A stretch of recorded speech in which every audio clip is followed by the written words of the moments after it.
challenge the road that's being dug out there, and one of the nicest days we've had in a long time, and you decided to come, we appreciate it. My name is George Ramirez, I work for the Lawrence Partnership. This is our third year doing what we call Know Your City. It's an educational program that runs once a month, and we try to bring you a different speaker for a different sector, whether it's education, government, workforce, healthcare, we've had housing, we've had just about every sector that you can think of. And today it's my honor to introduce you to Frank Bonet, who is the Executive Director of Mass Hire for the Merrimack Valley Workforce Board. Thank you.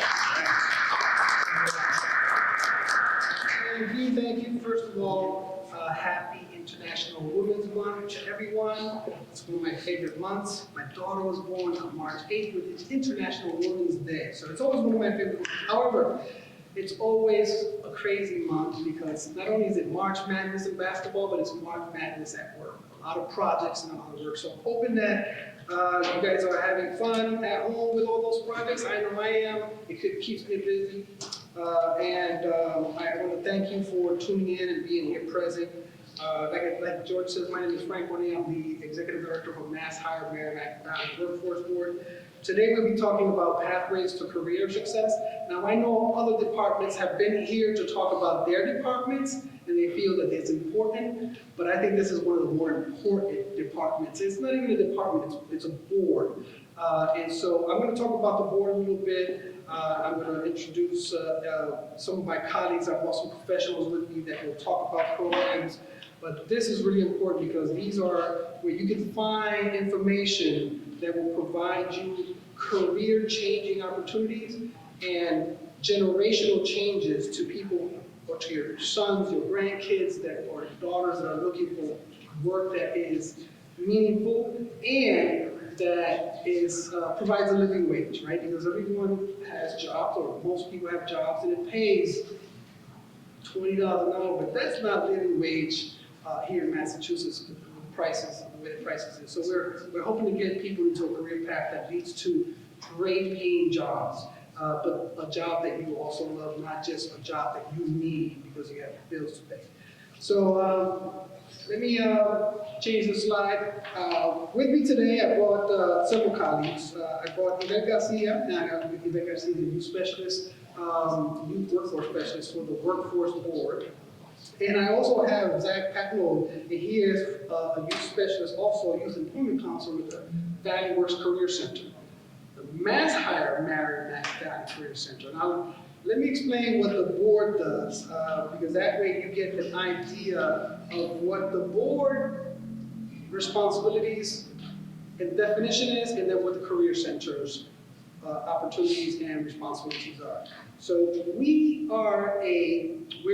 the board is considered city employees only for the purposes of benefits, for the purposes of retirement, but all of our funding is state and federal funds. And some funds that comes like from ECCF, some of these organizations that can donate money to particular programs.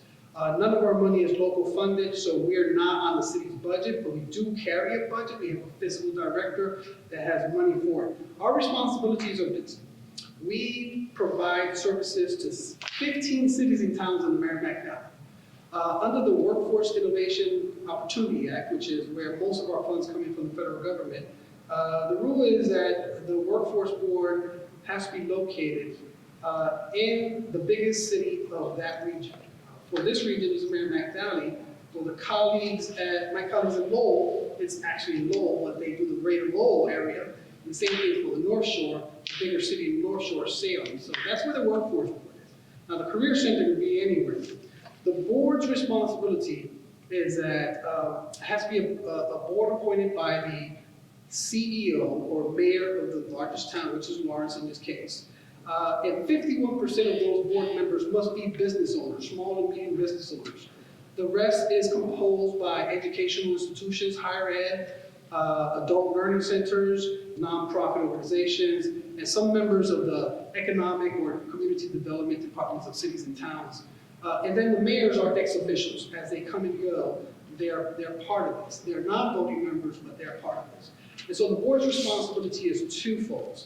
The first one is we help the economic revitalization or continued economic future of all cities and towns in the Merrimack Valley by providing services to employers by filling their hard-to-fill positions by upskilling individuals with certain skills that are necessary. We have a regional blueprint that every 3 years we create that indicates what our highest industries are in need and which ones are higher paying and which ones are real desperate need. And so for the board, those three are healthcare, advanced manufacturing, and professional and IT. The second part of this board's responsibility is to ensure that job seekers have services provided to them so they can apply for these jobs and get hired. How do we do that? Well, every 3 years we have RFP that we go out and try to get an operator for the Career Center. That's where the Career Center comes in.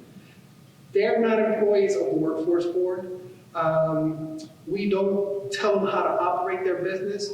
However, we sit down with the executive director of the Career Center. We come up with a plan of action based on the amount of funding that we receive from the feds and the state to say how many individuals we're going to take care of out of all these areas. And so those areas are adults, youth, and dislocated workers. Workers that are laid off or terminated for a certain employment. And so you'll hear some of those services from the Career Center as they come along.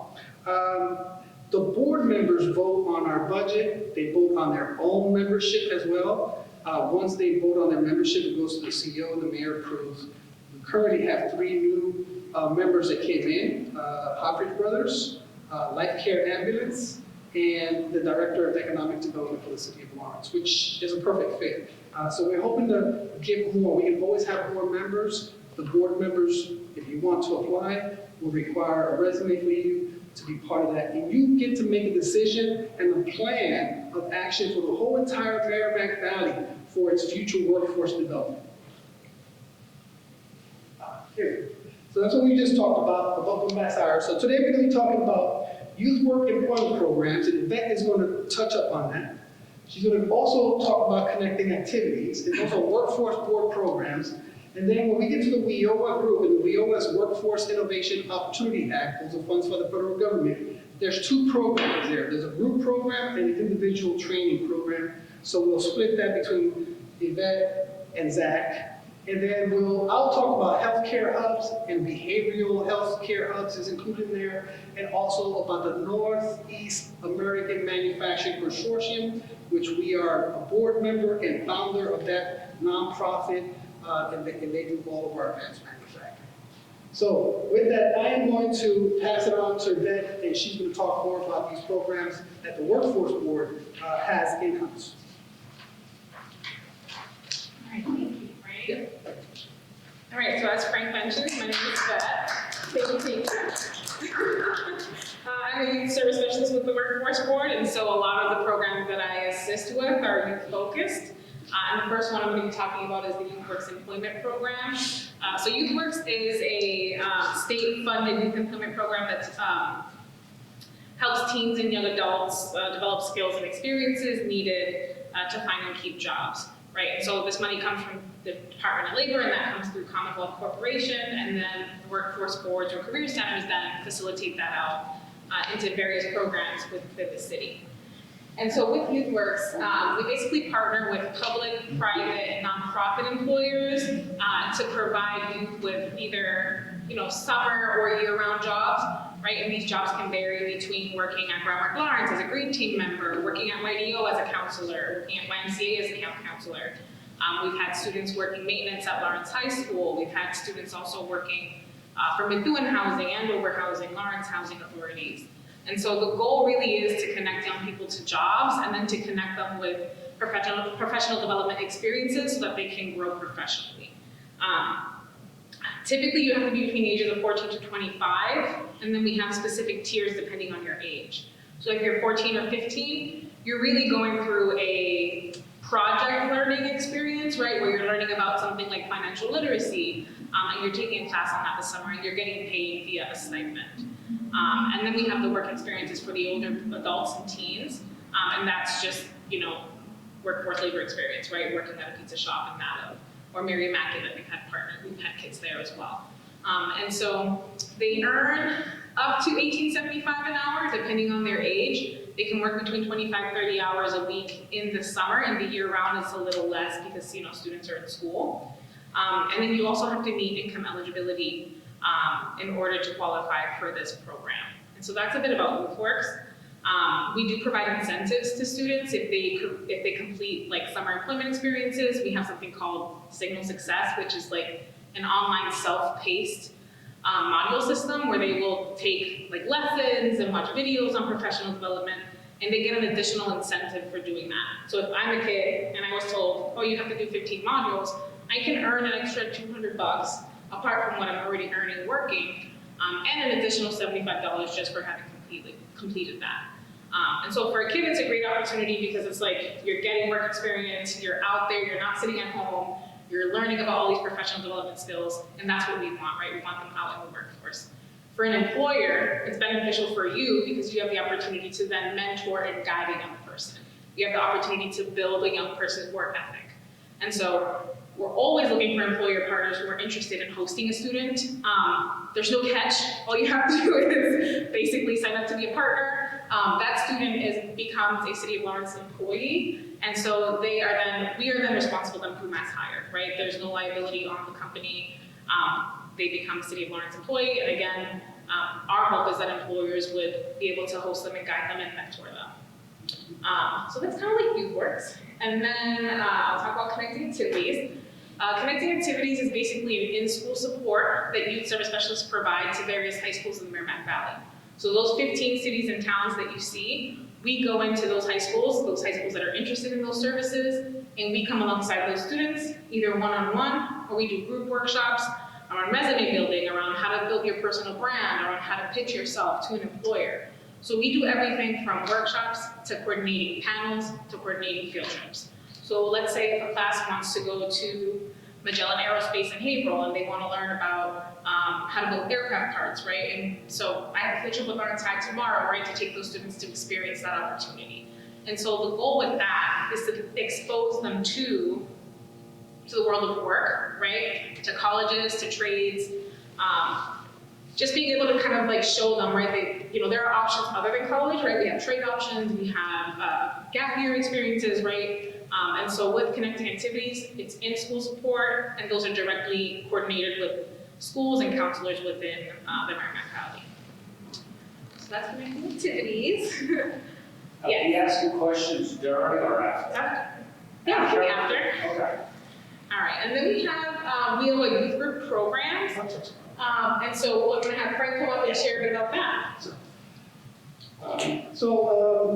I want to briefly say that although the students are having an opportunity to learn about workforce and the workplace and employment and showing up on time and dressing well and communicating, the employer is getting an employee for free. We are paying the salary. We have the liability, the workers' comp is ours. We do the case management, we make sure they show up on time. If there are issues, you call us, we deal with it like we're your HR. So it's important for employers that they want to partner with us on that. They should. Now we have many partners. We have what we call our WIOA partners, and those are set every year based on laws of WIOA, but we also have partners that we partner with, employers that we do place individuals in certain locations. You'll see some of our highlights and some of our success stories a little bit later on this presentation. But I just wanted to mention, with YouthWorks, ages 15, the Youth Work Employment Program, ages 14 to 25, income guide, you have to work in the U.S. and live in the Merrimack Valley, right? We don't service outside of the Merrimack Valley in the U.S. On connecting activities and no eligibilities, we work with the schools, they place individuals and they provide individuals to us.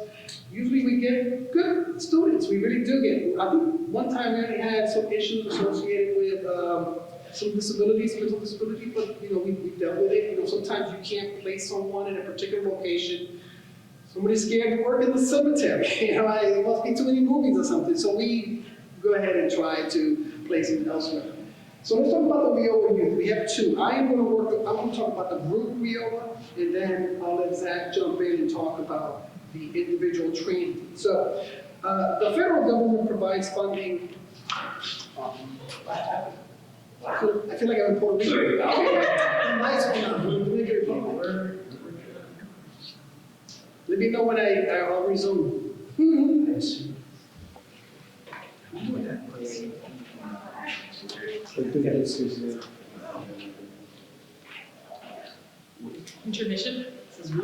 Yeah. Yes. Yeah, intermission, right? Big car. Big car.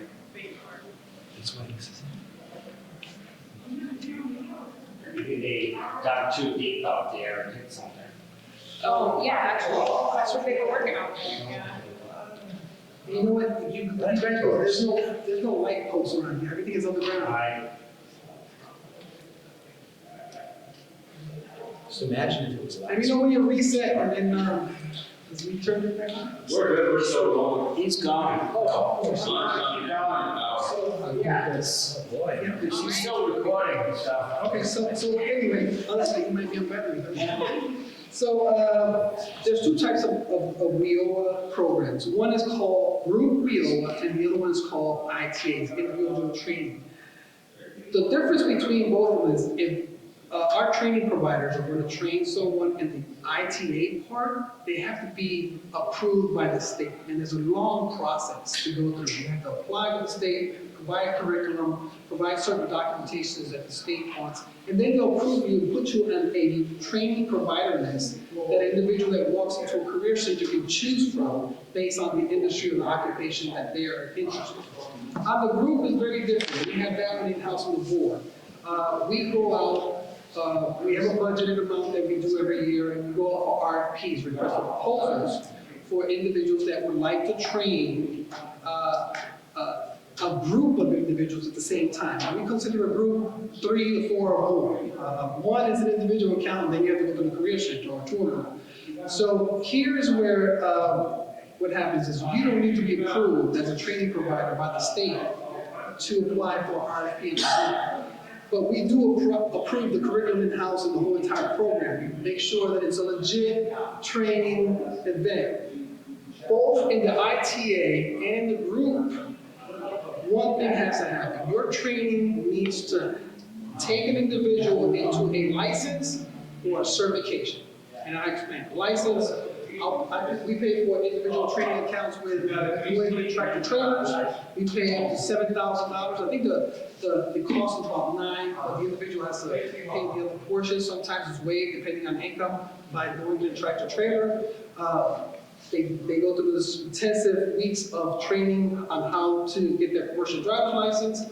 At the end, New England Tractor Trailer has to make sure the individual gets his commercial driver's license. So they take them to test, and they come out with the CDL, and then we place them. The Career Center has business service reps, and they'll call and place these individuals. Sometimes these training providers will hire them themselves, or they know someone else who may be looking. Right now, CDL is a big opportunity. There's a lot of shortages in that area.